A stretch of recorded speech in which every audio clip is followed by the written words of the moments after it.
argue that it was one person with one gun that killed our president. And so my concern is, with the language we see floating around, there's a whole lot of those one people out there who may be mistakenly believe that even though we have strong views about this and strong issues, and none of us want to advocate that we take it into ourselves to then remove someone who we don't agree with. I think that's horrible.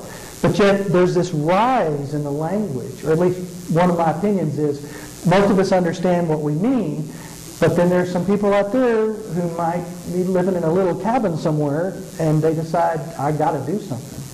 Is there a need to, since the point is the bill passed in Congress, it's going to weave its way through the Senate, nothing's going to happen in any lightning fast as much as we have that concern. Is there an issue of some calm of saying, we'll get there, but let's be careful because someone may misunderstand the rhetoric that's being suggested and whipping people up into a frenzy? I mean, am I off balance here? How could they not, though? I mean, you look at the liberal media. On both sides are inflammatory. Basically controls the media, and then somebody turns on HBO and they see some movie by Michael Moore about the healthcare system.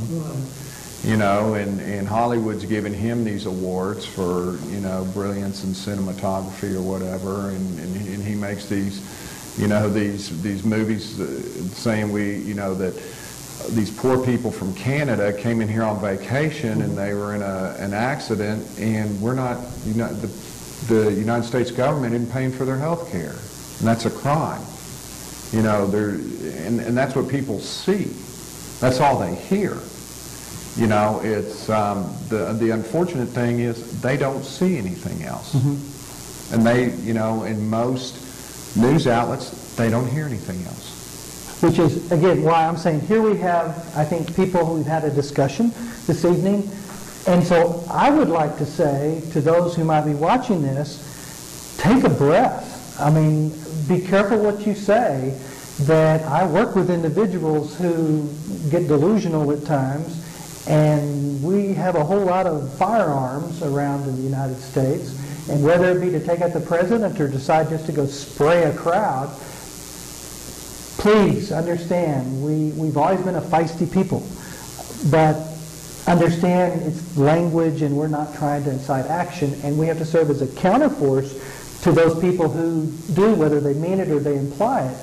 And so to make that effort and to say there's limits to what we should do, although that's going to be out there, John, I agree with you, but I just worry about how much more organized we are and how somebody can tune in to one outlet, whether it be left or right, and get so inflamed. And so to calm things, it's just like, Dad, you're one of the calmest people I know. Okay, all those years that my dad was known for after he saw the child in the exam room and they went into his office and they sit there in the little bench and he sat at his desk and he had just such a calm voice. Would it be helpful to get everybody to study the problem and consider many different sources, but please don't get too inflammatory? Oh, absolutely. I think that is one of the dangers that we need to get so that we can come to at least some common ground and discuss it on a rational basis. I think if we don't do that, then none of us are going to get all we want out of this. Some are going to get a lot more than they want out of this. But we need to go ahead and try to keep it on a basis where we're still one country, we still are one people. We need to do the best thing, in this case, for the patient, and to do it at a cost that's justified, to not make so many rules and regulations, which I'm afraid of so much, and to ruin the country as far as the amount of money being spent on this. Because if we lose the country, even though we say everybody gets health care, we lose the country, it's not going to do anything for anybody. Mark, what do you think? You and I sometimes do good cop, bad cop in terms of our views, but as much as you can get worked up, this thing's going to have to play out for a while. No, I think there's nothing wrong with being passionate and being, even vocal about your position.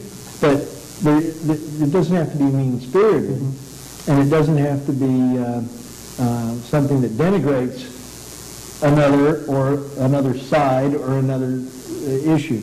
there is so much common ground here, actually. And then you get off into the fringes, as you described earlier, and it detracts from the issue.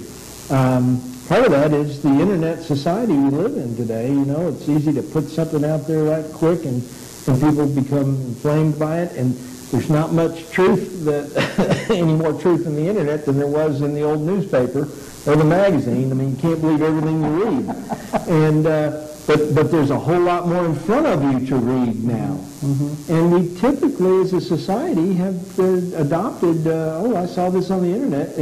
It must be true. Yeah, if it leads, it bleeds, as John Brock would say. Yeah. Because we like to be titillated. We like instant gratification, and the more sensationalistic we make it, and it sometimes disguises, I think. Like, for example, as I recall, didn't the city spend $87 million last week to buy an electric company? And I haven't seen much about that since that. And we were upset about a $47 million bond proposal that failed, but somehow we forgot about the other. I find that intriguing that it got lost in the news. It hasn't been on the television. Then you could have another session on monopolization too. So, but that's another subject. I just had to say that. Any other thoughts? Any last comments? Anybody have a last word? This will be our last show before Thanksgiving. Anything that sticks in your mind that you'd like to throw out there? Anybody? I think what the Senate does is going to be very helpful to us all, because they're going to parse this thing and read through it, and I think probably come up with a lot of sense out of what's going on. I really do. So you're optimistic? I am. This from a fellow that used to fire a tank in Europe and battled to Bastogne to save the troops. I like that. I think that's a handy thing to have that. Okay. Anybody else? Mark, anything? I think there will be some sagacity come out of the Senate's reading of things. The fact that two big issues become the polarizing political buzzwords, immigration and the coverage of immigrants, and then the abortion issue on the part of the Democrat Party is almost ludicrous. Who are they for? Are they for two little issues, or are they for getting health care reform for the benefit of the masses of our public? Makes some sense. Now, let me say one other thing. I think it is very important to realize that the medical profession, I don't know of anybody who doesn't think that health reform needs to be done. We just don't want the new, completely out in the left field type thing that some people want to have. We don't want that. But there is no doubt about the fact we need reform. Right. Okay. Well, panelists, I appreciate your being here. Just as the very last thing, I'll tell you that we again have our award here, which is, I think, our Pig in the Trough Award. We're going to have to get to the, in this case, now, as a Democrat, I'll take the heat and say that I think the Democrats need to be the pig in the poke on this one, because they passed a really expensive bill, and we'll see if the Senate comes up. But guys, thanks for being here. These are good. This is grassroots. This is what I want. And let's help the city of Lubbock with these things. So we'll have more of these. If you have comments, you'll see at the end of this video, we'll have an email address. You can contact me. Always looking forward to hearing your thoughts and opinions about that. And what we'll do is we'll probably pick up a few more of these, if not in December, then after the first of the year. But it's terrific that you're here. Panel, again, thank you so much. And until next time, I'm Dr. Brian Carr. So good night and have a great Thanksgiving.